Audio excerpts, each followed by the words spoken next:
वन्देऽहं श्रीगुरो श्रीयुतापदकमलं श्रीगुरून् वैष्णवांश्च च श्रीरूपं साग्रजातं सहगण रघुनाथान्वितं तं सजीवं साद्वैतं सावधूतं परिजनसहितं कृष्णचैतन्यदेवं श्रीराधा कृष्णपादान् सहगण ललिता श्रीविशाखान्वितांश्च हे कृष्ण करुणा सिन्धो दीनबन्धो जगत्पते गोपेश गोपिकान्त राधाकान्त नमोस्तुते तप्त कांचन गौरांगी राधे वृंदावनेश्वरी विश्वमानुसुते देवी प्रणमामि हरिप्रिये वंशकल्पतरुभ्यश्च कृपा सिन्धुभ्येव च पतितानां पावनेभ्यो वैष्णवेभ्यो नमो नमः। नमो विष्णुपादाय कृष्णकृष्णाय भूतले श्रीमते भक्तिवेदान्त स्वामिनिति नामिने नमस्ते सरस्वती देवे गौरवाणी प्रचारिणे निर्विशेष शून्यवादी पाश्चात्य देशतारिणे जय श्री कृष्ण चैतन्य प्रभु नित्यानंद श्री अद्वैत गदाधर श्रीवासादि गौर भक्तवृंद हरे कृष्ण कृष्ण कृष्ण हरे हरे हरे राम राम राम हरे हरे। श्रीमद् भगवद गीता यथावत अध्याय श्लोक संख्या 41।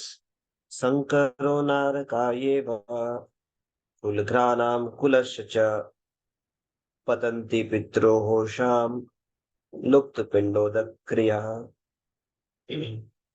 अनुवाद तात्पर्य श्रील प्रभुपाद जी के द्वारा। श्रील प्रभुपाद जी जय। अवांछित संतानों की वृद्धि से निश्चय ही परिवार के लिए पारिवारिक परंपरा को विनष्ट करने वालों के लिए नारकीय जीवन उत्पन्न होता है। ऐसे पतित कुलों के पुरखे पितरलोक गिर जाते हैं क्योंकि उन्हें जल तथा पिंड दान देने की क्रियाएं समाप्त हो जाती है। तात्पर्य सकाम कर्म के विधि विधानों के अनुसार कुल के पितरों को समय समय पर जल तथा पिंड दान दिया जाना चाहिए। यह दान विष्णु पूजा द्वारा किया जाता है क्योंकि विष्णु को अर्पित भोजन के उचिष्ट भाग प्रसाद के खाने से सारे पाप कर्मों से उद्धार हो जाता है। कभी कभी पितरगण विविध प्रकार के पाप कर्मों से ग्रस्त हो सकते हैं और कभी कभी उनमें से कुछ को स्थूल शरीर प्राप्त ना हो सकने के कारण उन्हें प्रेतों के रूप में सूक्ष्म शरीर धारण करने के लिए बाध्य होना पड़ता है। अतः जब वंशजों द्वारा पितरों को बचा प्रसाद अर्पित किया जाता है तो उनका प्रेत योनि या अन्य प्रकार के दुख में जीवन से उद्धार होता है। पितरों को इस तरह की सहायता पहुंचाना कुल परंपरा है और जो लोग भक्ति का जीवन यापन नहीं करते उन्हें यह अनुष्ठान करने होते हैं। केवल भक्ति करने से मनुष्य सैकड़ों क्या हजारों पितरों को ऐसे संकटों से उबार सकता है।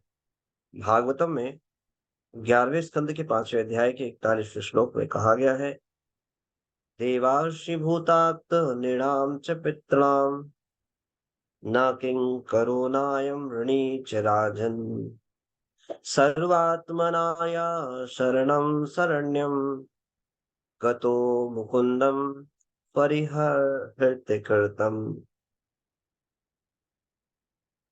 जो मनुष्य अन्य समस्त कर्तव्यों को त्याग कर मुक्ति के दाता मुकुंद के चरण कमलों की शरण ग्रहण करता है और इस पथ पर गंभीरता पूर्वक चलता है वह देवताओं मुनियों सामान्य जीवों स्वजनों मनुष्यों या पितरों के प्रति अपने कर्तव्य या ऋण से मुक्त हो जाता है।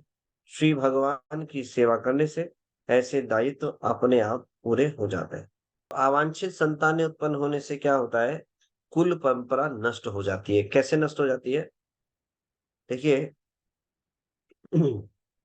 अवांछित संतानें का अर्थ एक प्रकार से ये भी है कि स्त्री दूषित हो और इस प्रकार से संतान उत्पन्न हो और दूसरा एक प्रकार से इसका ये भी समझ आ सकता है कि अवांछित संतान मतलब ऐसी संतानें जो अपने कुल परंपरा के लिए, कोई उनकी गति के लिए कार्य ना करे।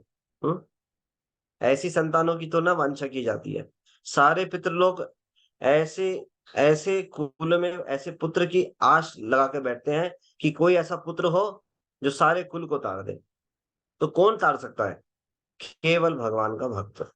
तो सब जो है सारे पितर लोग, जितने भी लोग हैं पितर लोग हैं, वो सब जो है आस लगा कर बैठे हुए हैं हमारे कुल में कोई पुत्र जो है ऐसा सुपुत्र जन्म ले जो भगवान का भक्त बने। सब पितर लोग ऐसे आस लगा के बैठते हैं। जब किसी घर में मृत्यु होती है तो मृत्यु होने के बाद जो शरीर है छूट जाता है। शरीर छोड़ने की प्रक्रिया को ही मृत्यु कहते हैं। आत्मा शरीर को छोड़ देती है। अब आत्मा जब इस शरीर को छोड़ देती है तो उसके पास कोई शरीर नहीं होता। कोई शरीर नहीं होता उसके पास। तो तुरंत ही भूत और या प्रेत जो है योनियां प्राप्त होती है। यदि उसको कोई शरीर प्राप्त नहीं होना तो भूत बन जाएगा। मान लो कोई ऐसे कार्य किया, कोई आत्महत्या की, मान लो आत्महत्या की, तो क्या बनेगा? वो भूत बन जाएगा डायरेक्टली। उसको शरीर नहीं मिलेगा दूसरा। लेकिन किसी ने आत्महत्या नहीं की तो उसको प्रेत शरीर मिला। अब प्रेत शरीर जो है वो तुरंत क्या होता है, आत्मा छोड़ जैसे ही शरीर छोड़ती है तो उसको तुरंत जो है यमराज जी के पास लेके जाया जाता है। तुरंत तत्क्षण यमराज के जो दूत हैं वो लेकर जाते। और चित्रगुप्त जी के पास उसका खाता खोला जाता है। उसके पाप पुण्य को बता दिया जाता है और पुनः उस आत्मा को उसी स्थान पे जहां पर वो व्यक्ति का जो शरीर है, उस आत्मा का जो शरीर है वो रखा हुआ है, वहां पर उसको वापस भेज दिया जाता है। इसीलिए जब तक आत्मा वापस आए तब तक इस शरीर का निपटारा कर दिया जाता है। तो लगभग 24 घंटे का समय है। आत्मा जाती है और वापस आती है, इतने में क्रियाक्रम कर दिया जाता है। क्योंकि शरीर से आत्मा आसक्त होती है, वो उस शरीर में घुसने का प्रयास करती है। तो इसीलिए ऐसा बताते हैं सूर्य अस्त होने से पहले पहले क्रियाक्रम कर देना चाहिए। मान लो सूर्य अस्त के बाद किसी ने शरीर छोड़ा है तो अगले दिन सूर्य उदय के बाद कर दें। और अगर सूर्य उदय के बाद छोड़ा है तो शाम को सूर्य अस्त से पहले कर दे। इस प्रकार से कर देना चाहिए। आजकल तो पुत्र लोग या बच्चे लोग बाहर विदेश में पढ़ते हैं तो उनकी उनकी बॉडी को क्या करेंगे, 2-2 दिन तक रखेंगे संभाल करके। बॉडी खतरनाक है, बहुत डेंजरस है ये। ये इन विधियों के साथ खिलवाड़ करना है। इससे गति में बाधा आती है। तो फिर क्या होता है, प्रेत शरीर प्राप्त हो जाता है और उस प्रेत को वापस उसी स्थान पे भेज दिया जाता है। गरुड़ पुराण में वर्णन आता है। तो प्रेत जो है वो 10 दिन तक उस स्थान पे निवास करता है। वो शरीर जो छोड़ने वाला आत्मा है वो प्रेत रूप में वहीं पे विराजमान रहता है 10 दिन तक। और प्रतिदिन उसके पुत्रों के द्वारा जो पिंडदान की जाती है उसके अनुसार उसके 10 दिन तक लगातार अंग बनते हैं। कैसे अंग बनते हैं? एक शरीर दिया जाता है उसको, यात्रा शरीर। तो यात्रा शरीर के अंग बनते हैं प्रतिदिन के पिंडदान से। जब प्रतिदिन पिंडदान करेंगे तो सबसे पहले सर बनेगा, फिर गला बनेगा, फिर वक्षस्थल बनेंगे, हाथ बनेंगे, ऊपर से नीचे तक के ऐसे शरीर का निर्माण होता है। 9 दिन तक पूरा शरीर तैयार हो जाता है, यात्रा शरीर। 10वें दिन उसमें शक्ति दी जाती है उस शरीर में, और भूख प्यास भी दी जाती है। तो अब वो शरीर जब मिल जाता है 10 दिन बाद, पिंडदान क्रिया के बाद, अब 10 दिन बाद जो है वहां से जो आत्मा है उसकी यात्रा शुरू होती है अपने गंतव्य को, उसके कर्म अनुसार।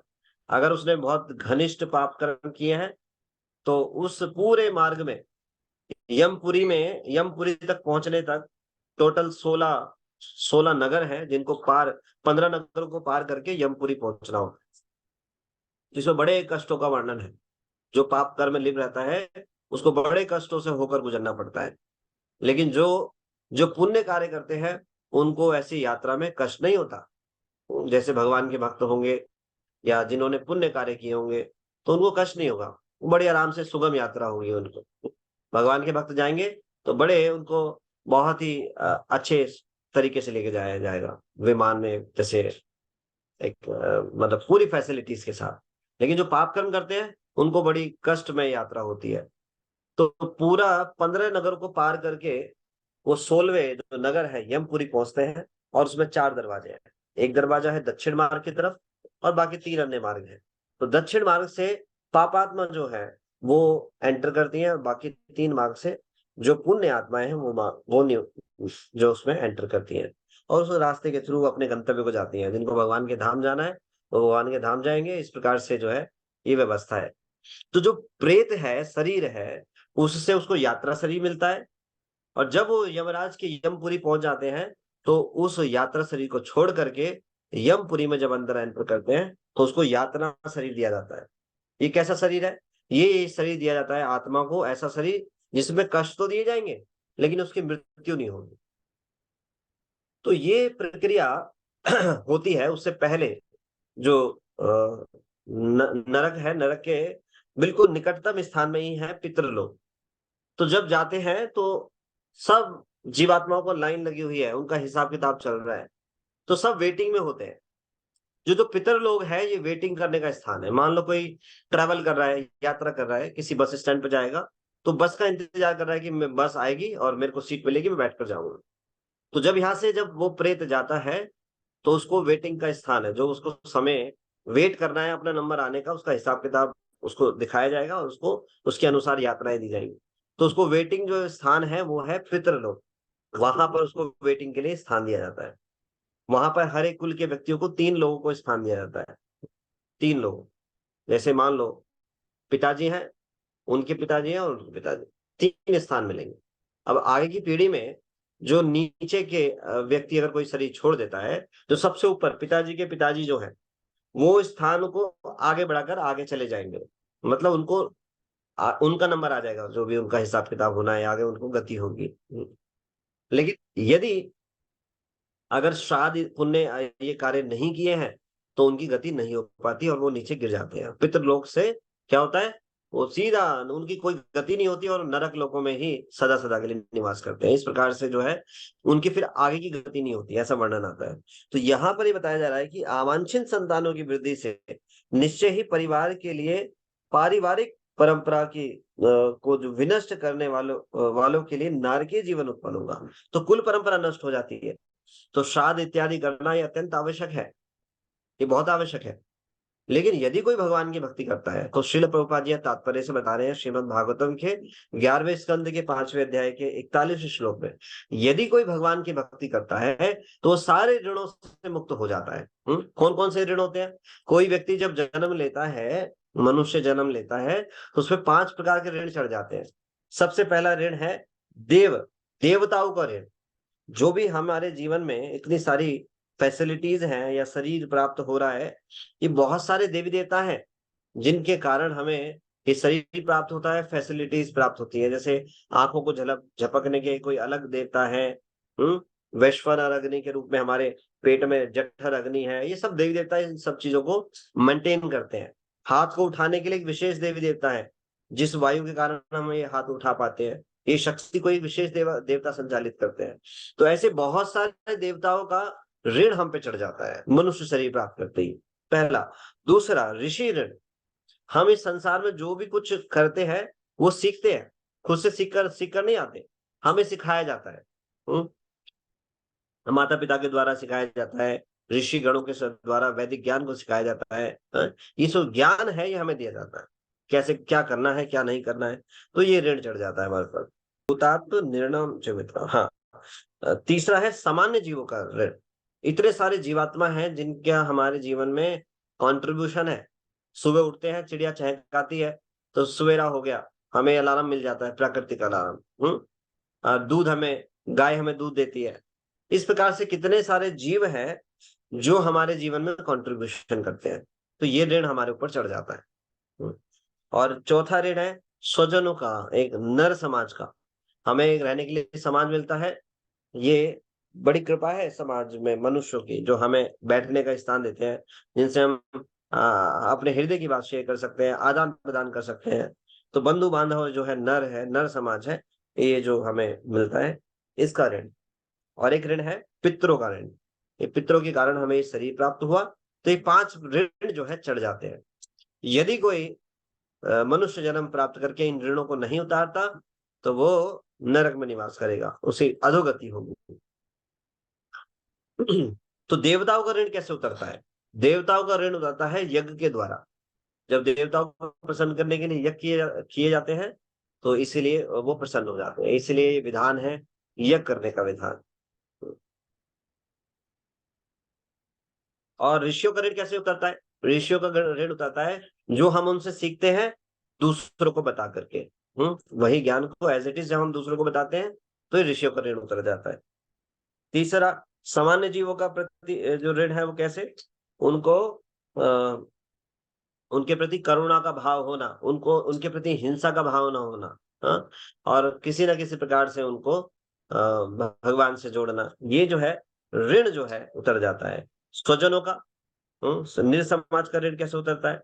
निर समाज का ऋण उतरता है सबके प्रति सौहार्द भाव होना, कृतज्ञता का भाव होना, प्रेम पूर्वक भाव होना, सेवा भाव से।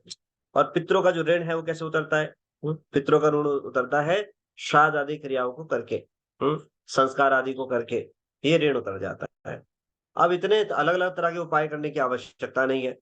इसी श्लोक में बताया है, गतो मुकुंदम परिहर्ते कृतम कर्तम। जब कोई भगवान कृष्ण की भक्ति करता है तो ये ऋण स्वतः ही उतर जाते हैं। तो कलयुग के लिए क्या है? हरिनाम संकीर्तन। इस यज्ञ को संपन्न करने से सारे देवता, हाँ, सब प्रसन्न हो जाते हैं। हरे कृष्णा कृष्णा कृष्णा हरे हरे, हरे राम राम राम हरे हरे। सारे देवी देवता प्रसन्न हो जाते हैं। अलग से किसी को प्रसन्न करने की आवश्यकता नहीं है। यथा तरोर मूल निषेचन जब जड़ में पानी डालते हैं सारा पेड़ अपने आप हष्ट पुष्ट हो जाता है। इसी प्रकार से जब कोई हरिनाम संकीर्तन करता है सब देवताओं के प्रति ऋण उतर जाता है। अब ऋषि ऋण कैसे उतरेगा?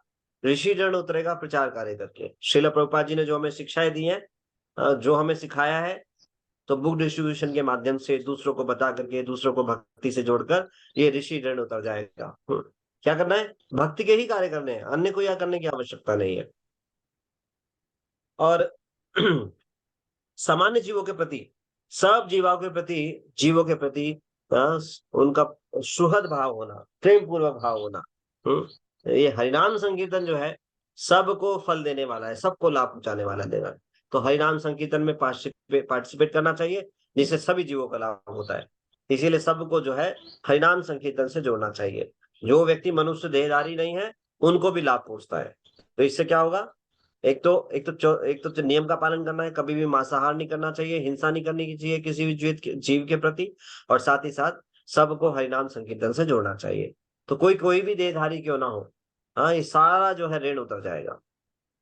और निर्ऋण कैसे उतरेगा? स्वजनों का ऋण, बंधु बांधवों का ऋण, उनको कृष्ण भावनामृत प्रदान करके, भक्ति से जोड़ करके, कृष्ण प्रसाद के द्वारा, संकीर्तन के द्वारा, किसी ना किसी प्रकार से भगवान की सेवा में लगाकर, उनसे दान कराकर, इस मिशन के लिए, कृष्ण भावनामृत के प्रचार के लिए, इस प्रकार से उनके स्वजन का जो ऋण है, निर्ऋण जो है वो उतारा जा सकता है। और पितरों का ऋण, जिस प्रकार से हम चर्चा कर रहे थे कि हर एक कुल में जो सारे पितर लोग हैं वो आस लगाकर बैठे हैं कि कोई एक भक्त हो। तो जब कोई इस हरिनाम संकीर्तन आंदोलन से जुड़ता है, चैतन्य महाप्रभु के इस कृष्ण भावनामृत आंदोलन से, तो सारे कुल के जो पितर हैं वो तर जाते हैं। लेकिन फिर भी हमें श्राद्ध आदि क्रियाओं को करना चाहिए। किस लिए? भगवान की प्रसन्नता के लिए। चैतन्य महाप्रभु ने हमें सिखाया। हालांकि हरिनाम संकीर्तन कोई करता है तो वो किसी भी ऋण उस पर शेष नहीं रहता। जैसे हम देखते हैं जो सन्यासी हैं, वो सब जो है सब कुछ त्याग करके केवल कृष्ण भावनामृत का प्रचार करते हैं, तो उनको ये श्राद्ध आदि क्रियाओं करने की भी आवश्यकता नहीं पड़ती। लेकिन गृहस्थ आश्रम में ये करना चाहिए क्योंकि चैतन्य महाप्रभु ने सिखाया है, उनकी इंस्ट्रक्शन है। तो उनकी प्रसन्नता के लिए हमें करना चाहिए और खूब गंभीरता से भक्ति करनी चाहिए, जिससे सारे कुल के जो पितर हैं उनको भी लाभ पहुंचे। तो सबसे बड़ा कार्य है ये हरे कृष्ण महामंत्र को जपना और दूसरों को जपाना। हरे कृष्णा कृष्णा कृष्णा हरे हरे, हरे राम राम राम। तो इस तात्पर्य तात्पर्य के में श्रील प्रभुपाद जी बता रहे हैं कि कृष्ण भक्ति करने से सारे ऋण उतर जाते हैं और सारे जो पितर लोग हैं वो तर जाते हैं, पितर लोग हैं वो तर जाते हैं। तो हमें इसको करना चाहिए। जब इसको करेंगे तो हमारा भी लाभ होगा और सारे पितर लोग जो है तर जाएंगे। तो इसीलिए इसको गंभीरता पूर्वक से लेना चाहिए इस आंदोलन को, और ये हमारी जिम्मेदारी है। हमारे हमें हमारे पितर लोगों के कारण ये शरीर प्राप्त हुआ है, हमारी जिम्मेदारी है कि हम उन्हें लाभ पहुंचाएं। सामान्य शिक्षा होनी चाहिए। हमें सबको ये अगर हम वास्तव में किसी का शुभचिंतक या वास्तव में कुल के व्यक्ति अपने आप को समझते हैं कि हम इस कुल के हैं, तो क्या करना चाहिए? उनको किसी ना किसी प्रकार से कृष्ण भक्ति प्रदान करनी चाहिए। जो शरीर छोड़कर चले गए हैं उनको श्राद्ध आदि क्रियाओं को करना चाहिए, लेकिन कृष्ण भावना भावित रूप में करनी चाहिए। जैसे अगर पितरों को देंगे तो प्रसाद रूप में देंगे, पहले भगवान को भोग लगाएंगे। श्रील प्रभुपाद जी तात्पर्य बता रहे हैं विष्णु को अर्पण करके देना चाहिए। नहीं तो लोग सादा सीधा बनाते हैं और खिलाते हैं, ऐसा नहीं। सबसे पहले बनाए, किस किस भाव से बनाए कि ये मैं अपने पितरों के भाव पे भगवान आपको भोग अर्पण करता हूँ, आप इसको स्वीकार कीजिए और उनको तार दीजिए, आपका प्रसाद पा करके वो तर जाएंगे। इस भाव से बनाना चाहिए। भगवान ये मैं आपकी प्रसन्नता के लिए बना रहा हूँ, अपने पितरों के बिहाफ पे बना रहा हूँ, आपकी प्रसन्नता के लिए आप इसको स्वीकार कीजिए और उनका अपना उचिष्ट दे करके उनका उद्धार कीजिए। तो इस प्रकार से श्राद्ध आदि क्रियाओं को करना चाहिए। ये श्राद्ध आदि क्रिया, पिंडदान क्रिया बहुत ही इंपॉर्टेंट है। शरीर छूटने के बाद इन संस्कारों को जल्दबाजी में नहीं करना चाहिए। आजकल चौथा कर देते हैं, पांचवा कर देते हैं, पता नहीं क्या क्या करते हैं। इस प्रकार से नहीं करना चाहिए। 10 दिन तक तो यात्रा शरीर ही तैयार होता है। 10 दिन तक यात्रा शरीर तैयार नहीं हुआ और हम 5 दिन में निपटा करके छठे दिन पनीर खा रहे हैं घर में, घूमने जा रहे हैं यात्रा में, और पता नहीं क्या क्या काम कर रहे हैं। ये बड़ा कष्टदायक है। ऐसे जो पितर हैं वो नाराज हो जाते हैं, क्योंकि वो तो आंख लगा के बैठे हैं मेरे कुल का व्यक्ति जो है मेरे लिए कुछ करेगा, बाकी और कुछ काम नहीं आएगा, उनके यही काम आएगा। जो कुछ भी भक्ति के कार्य करेंगे उस समय वही उनके काम आएगा। फिर वो जो है प्रेत जो है वो नाराज हो जाते हैं और फिर उनके घरों में बाधा आती है। क्योंकि प्रेत शरीर में शक्ति होती है, जैसे भूतों में शक्ति होती है ऐसे ही प्रेत में शक्ति होती है, और उनके श्राप से, उनकी शक्ति से विध्वंस हो जाता है परिवार में। कई बार शरीर अन्य लोग भी मारे जाते हैं, इस तरह की सब उत्पाद बन जाता है। इसलिए इन सबको जल्दबाजी में नहीं करना चाहिए, उनको संतुष्ट करना चाहिए। और केवल संतुष्टि हो सकती है कृष्ण भक्ति से, और किसी उपाय से नहीं। इसलिए उनको आध्यात्मिक लाभ देना चाहिए, कृष्ण का नाम जपाना चाहिए। इस प्रकार से आध्यात्मिक क्रियाएं करनी चाहिए, इससे लाभ होता है। और हमें कैसे करना चाहिए? हम श्रील प्रभुपाद जी के नुगा हैं, प्रभुपाद नुगा है, तो प्रभुपाद जी ने हमें संस्कार सिखाए हैं। अंतिम क्रिया में सबसे महत्वपूर्ण है हरे कृष्ण महामंत्र। जब शरीर छूट जाए तो अंत्येष्टि के समय हर समय वो हरे कृष्ण महामंत्र करें, जपें, दूसरों लोगों को भी जपाएं, और बैठकर वहां 10 दिन तक ज्यादा ज्यादा जप करें। इस प्रकार से करना चाहिए। सबसे प्रमुख है हरे कृष्ण महामंत्र। हरे कृष्ण महामंत्र जो है सारी त्रुटियों को पूरा करने वाला है। मंत्र श्रीमद भागवतम में 11वें स्कंद में श्लोक आता है। अम, अ, ये श्लोक आता है, मंत्र छिद्रम तंत्र छिद्रम सर्वो करोति करोति निश्चिद्रम तब संकीर्तन, तब ऐसे कुछ एक श्लोक है, मैं भी भूल गया हूँ। कि जो भगवान का नाम है हरे कृष्ण महामंत्र, ये सारी त्रुटियों को बांधने वाला है। मान लो किसी ने कोई संस्कार किया और कुछ त्रुटि रह गई, तो भगवान उन सारी त्रुटियों को इग्नोर कर देंगे। इतना प्रमुख है, इसलिए सबसे प्रमुख है हरे कृष्ण महामंत्र। हरे कृष्णा कृष्णा कृष्णा हरे हरे, हरे राम राम राम हरे। तो हमें जिम्मेदारी लेनी चाहिए, एक जिम्मेदारी कुल का व्यक्ति होना चाहिए, अपने पितरों को पूरा लाभ पहुंचाना चाहिए। और पूरा लाभ जब भी पहुंचेगा जब कृष्ण भक्ति के जो है कार्य उनके लिए करेंगे, तो हमें इस प्रकार से करना चाहिए। आज 41वें श्लोक पे चर्चा हम यही समाप्त करते हैं।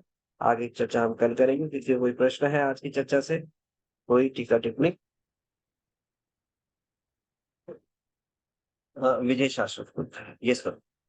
हरे कृष्ण प्रभु जी, धन्यवाद प्रणाम। हरे कृष्ण। प्रभु जी, तो आपने बड़ा सुंदर समझाया प्रभु जी कि जो हरिनाम करता है उसको कुछ भी ऐसा करने की जरूरत नहीं रहती प्रभु जी। प्रभु जी, हम जानते हैं कि दीक्षा के बाद हमारा गोत्र चेंज होता है, अच्युत गोत्र के होते हैं प्रभु जी, मतलब भगवान के कुल के रहते हैं प्रभु जी।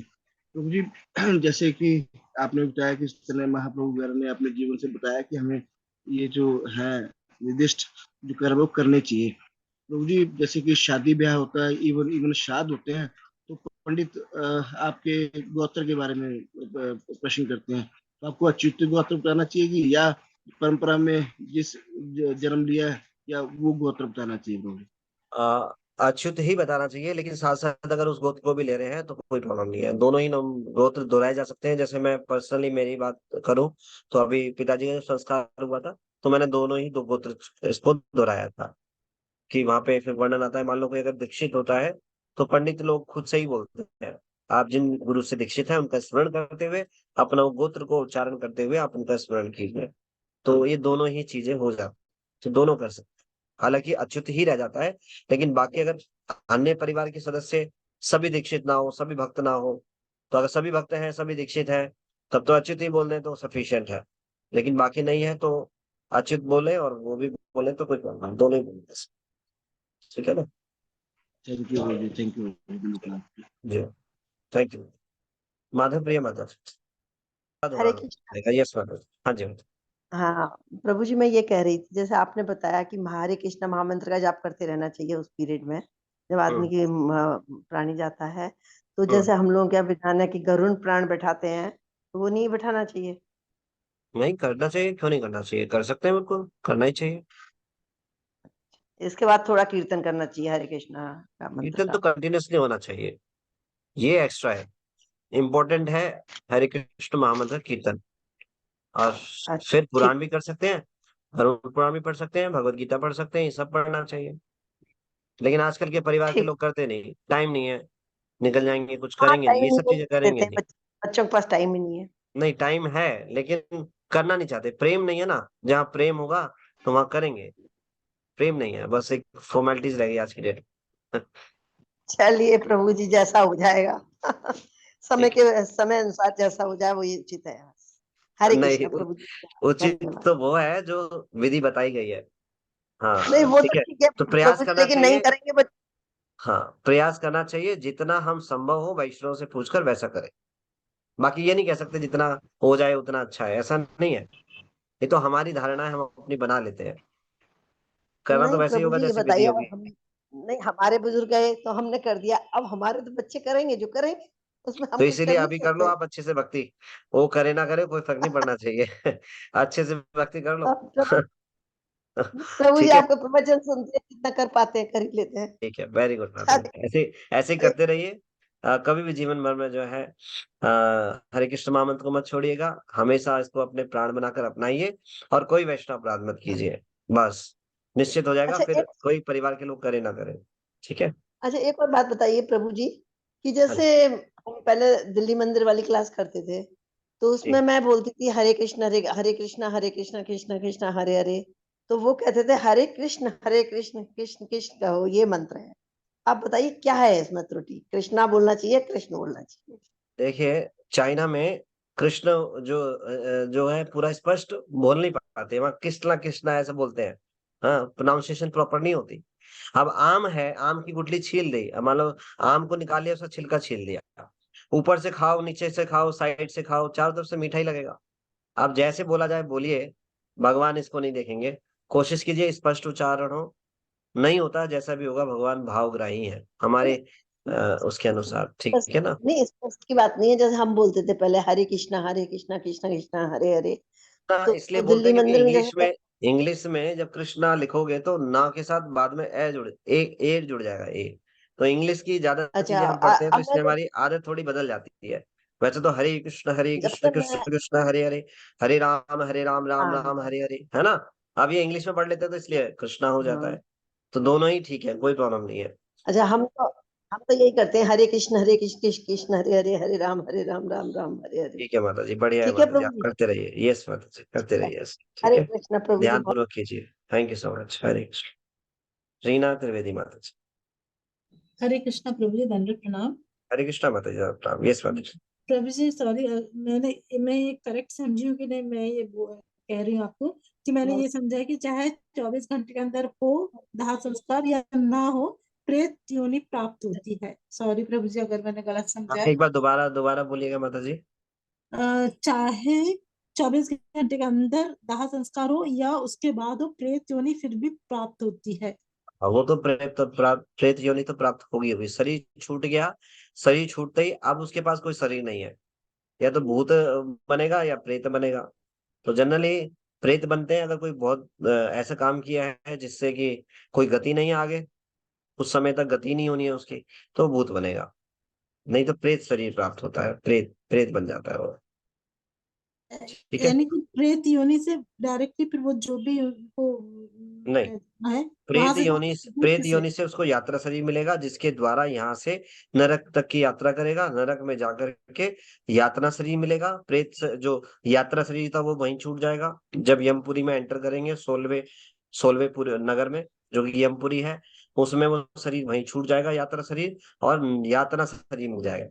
अब यातना शरीर में उसका समय पूरा होने के बाद, जैसे कितनी यात्रा दी जाती है, मान लो किसी के अकाउंट में 2 लाख रुपए है, 2 लाख में से उसके 90 लाख रुपए, नब्बे नब्बे नब्बे सॉरी 1,90,000 रुपए उसने खर्च कर दिया। अब बचे 10,000 रुपए, तो 10,000 क्या करेगा, बाद में खर्च करे थोड़े थोड़े। तो मेजर अमाउंट तो खर्च कर दिया 1,90,000, अब 10,000 बचा है, उसको धीरे धीरे खर्च कर लो। तो नरक में ले जाकर के मैक्सिमम पाप जो है वहां खत्म कर दिए जाते हैं, पाप जो जीवात्मा ने किए। लेकिन कुछ 10% छोड़ दिए जाते हैं, 10,000 रुपए छोड़ दिए जाते हैं, जिसके द्वारा अब उसको दोबारा शरीर प्राप्त हो तो क्या हो, उसको याद आए भैया ये संसार बड़ा दुखी है, आना नहीं है। अब मान लो भगवान उसको नरक में इन पापों को खत्म ना करें, 1,90,000 रुपए खर्च ना करें, और सारे उस मनुष्य शरीर में ही दे दें 2 लाख रुपए उसको खर्च करने के लिए। अब सोचिए, पागल ही हो जाएगा। तो ज्यादा ज्यादा दुख मिलेंगे ना, अभी तो 10,000 रुपए ही मिल रहे हैं खर्च करने के लिए। तो देखिए कितना बुरा हाल हो रहा है, कितने कष्ट में है। और सारे के सारे पाप जो है नरक में खत्म ना करके सारे यहीं दिए जाएं, तो क्या होगा बताइए, कितने सारे पाप किए होंगे, भक्ति नहीं कर पाएंगे। तो भगवान ने क्या करा, 1,90,000 रुपए खर्च करा दिए नरक में, अब 10,000 बचे हैं, वो यहाँ खर्च करो और सीखो ये कष्ट में संसार है, और भगवान की भक्ति करो, निकलो यहाँ से। समझ रहे हैं? तो इस प्रकार से जो है फिर, और जो शरीर मिलता है वो शरीर ऐसा नहीं जैसे फिल्मों में दिखाया जाता है, यहाँ अभी मृत्यु हुई और दूसरे ही परिवार में, वो उसी परिवार में एक ने जन्म ले लिया, ओए ओए, तो तुरंत बोलते हैं अरे इस परिवार में आ गया तुरंत, अभी यहाँ मरा और यहाँ जन्म ले लिया। ऐसा नहीं होता, ये फिल्मी बातें हैं। 1 साल लगता है आत्मा को इस यात्रा पूरी करने में। जब ये शरीर यहाँ से यात्रा शुरू करता है और अपने गंतव्य तक पहुंचने में उसको 1 साल लगता है पूरा। प्रतिदिन महीने का मासिक श्राद्ध होता है, उससे उसको खाने की चीजें मिलती रहती हैं जो अर्पण किया जाता है। 1 साल बाद जो है वो पहुंचता है वहां पर। तो ये सब फिल्मी बातें हैं कि तुरंत शरीर प्राप्त हो गया, नहीं। अब उसके जितने नरक खत्म कार्य खत्म हो जाएंगे, प्लस उसके परिवार के लोगों के द्वारा जो उसके लिए कार्य किए गए उसका पूरा लाभ मिलेगा। इसीलिए जो संस्कार करता है प्रॉपर पिंडदान श्राद्ध आदि क्रियाओं, तो उसको आध्यात्मिक लाभ मिलता है। लेकिन जो भगवान की भक्ति करता है वो नरक जाने से भी बच जाता है। यात्रा में पहुंचते पहुंचते उसको रास्ते में ही डिस्काउंट हो गया और उसका भगवत धाम जाने का रास्ता खोल दिया भगवान ने। तो भगवान क्या कर रहे हैं, फिर उसको डायरेक्टली किसी भक्त के यहाँ जन्म दे रहे हैं या डायरेक्टली लेके जा रहे हैं, ये भगवान के ऊपर डिपेंड करता है, भगवान कैसे करे। कितने भक्त के प्रयास से प्रसन्न है भगवान, कितने वैष्णव को प्रसन्न किया उसके कुल के लोगों ने, कैसा वैष्णव के प्रति आचरण है, इन सारी चीजों को देख करके भगवान रास्ते से भी भगवत धाम ले जा सकते हैं, उसको दूसरा शरीर भगवान के भक्तों के घर में जन्म देकर भी करा सकते हैं, जैसे भगवान की इच्छा हो। तो इस प्रकार से होता है। जी ठीक है प्रभु माता जी। यस प्रभु जी फिर भूत प्रेत और भूत आपने बोला, तो फिर भूत योनि कब प्राप्त होती है? भूत योनि प्राप्त होती है आत्महत्या करते हैं या ऐसा कोई शास्त्र विरुद्ध कार्य जिससे कोई गति होती नहीं आगे, हमेशा हमेशा के लिए ऐसे भूत बन जाते हैं, परेशान होते रहते हैं। जी प्रभु जी। भूत प्रेत बेसिकली सेम सिमिलर ही योनि है एक प्रकार से, पर थोड़ा भेद है। भूत मतलब उसकी कोई गति संभव ही नहीं है, वो भूत ही रहेगा। प्रेत जी है जो उसके श्राद्ध आदि क्रिया गति ठीक से नहीं हुई, तो इस प्रकार से हो जाता है। ठीक है ना। जी प्रभु तो फिर प्रभु जी मेरा कोई उपाय है क्या जिनके यहाँ 24 घंटे के अंदर ना हो पाए तो उनके लिए? हाँ, तो उसके उपाय यही है, हरिनाम संकीर्तन उनके नाम पे कुछ ऐसा दान करना चाहिए जो कृष्ण भावनामृत आंदोलन में आगे अग्रसर हो, भगवत गीता दान करें, कुछ वैष्णव को भोज कराएं, ये सब चीजों से गति हो जाती है। ऐसा गरुड़ पुराण में वर्णन आता है। कोई अन्य व्यक्ति भी, किसी व्यक्ति का ऐसे अगर हुआ है तो उनका स्मरण करते हुए कृष्ण भावनामृत कार्य करते हैं, यज्ञ संकीर्तन करते हैं, तो उसकी गति हो जाती है। ऐसे बहुत सारे उदाहरण है। जैसे धुंध कुमारी का वर्णन आता है जिसका श्रीमद् भागवत श्रवण करने से उद्धार हो जाता है। तो भक्ति की विधि से सबका उद्धार हो जाता है, कोई कैसी भी गति क्यों ना हो किसी की। ठीक है माता जी। थैंक यू सो मच हरे ठीक कृष्ण थैंक यू। है। जतिन प्रभु जी प्रश्न हम कर लेंगे, बाकी समय यहाँ थोड़ा सा लेट हो गया है। बाकी आप सब भक्तों का बहुत बहुत धन्यवाद। श्रीमद् भगवद गीता की जय। मेरे गुरु श्रील प्रभुपाद जी। हरि बोल। हरि हरि।